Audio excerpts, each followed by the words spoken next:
श्री स्वामी समर्थ. जय जय स्वामी समर्थ. नमस्कार आहे सगळ्यांना, स्वागत आहे तुमचं माझ्या चॅनलमध्ये. तर तुम्हाला आज मी एक सेवा सांगणार आहे. तुमच्या जर आर्थिक अडचणी असतील किंवा घरात वादविवाद होत असतील किंवा घरात कोणाला काही त्रास आहे, आजारपण आहे, तर या सगळ्या गोष्टी दूर होण्यासाठी मी तुम्हाला एक सेवा सांगणार आहे. तर ती जर तुम्ही केली तर त्याचा तुम्हाला अनुभव येईलच.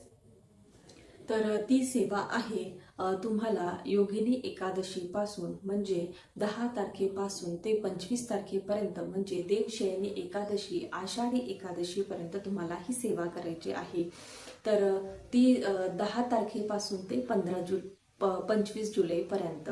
तर ही जी सेवा असणार आहे ही अतिशय प्रभावशाली सेवा आहे आणि ती म्हणजे भगवान विष्णूंची अतिशय प्रभावशाली सेवा विष्णू सहस्त्रनाम. तर हे जे स्तोत्र आहे हे अगदी प्रभावशाली आहे. हे मला सांगायची गरज नाही, कारण सगळ्यांनाच माहिती आहे की जर तुम्हाला लक्ष्मी मातेला प्रसन्न करून घ्यायचं असेल तर तुम्हाला भगवान विष्णूंची सेवा ही करावीच लागेल, तेव्हा तुम्हाला माता लक्ष्मी प्रसन्न होत असते.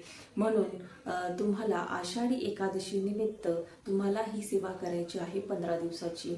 जर तुम्हाला आर्थिक अडचणी असतील किंवा काही संकट असतील, घरात वाद असतील, ते जर तुम्हाला दूर करायचं असेल तर योगिनी एकादशीपासून म्हणजे 10 जुलैपासून तुम्हाला आषाढी एकादशीपर्यंत म्हणजे 25 जुलैपर्यंत तुम्हाला संकल्पयुक्त विष्णू सहस्त्रनाम ची सेवा तुम्हाला करायची आहे.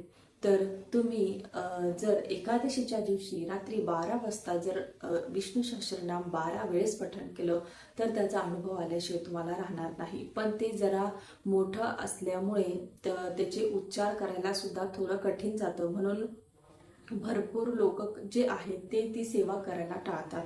तर आता काही जण म्हणतील मला श्रवण केलं तर चालेल का? तर तुम्ही श्रवण करू शकता. रोज तुम्ही तुमची दिवसाची जी सुरुवात आहे तर उठल्याबरोबर तुम्ही रोज एकदा आणि संध्याकाळी एकदा तुम्ही विष्णू सहस्त्रनाम जे आहे ते श्रवण करू शकतात. पण ही जी मी सेवा सांगत आहे ही तुम्हाला पठण करण्याची आहे.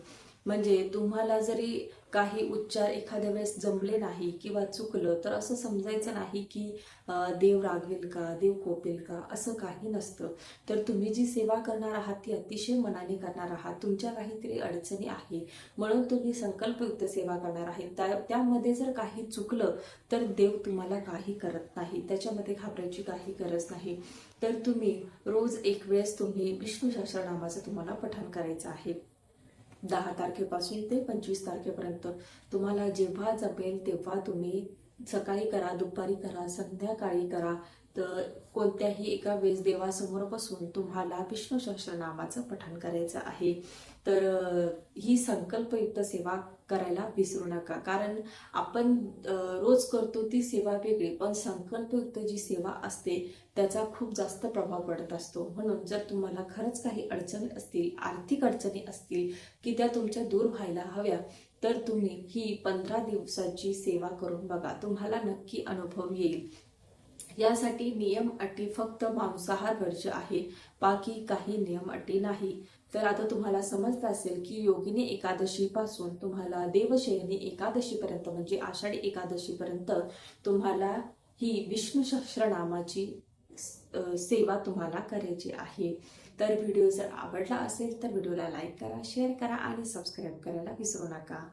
श्री स्वामी समर्थ. जय जय स्वामी समर्थ.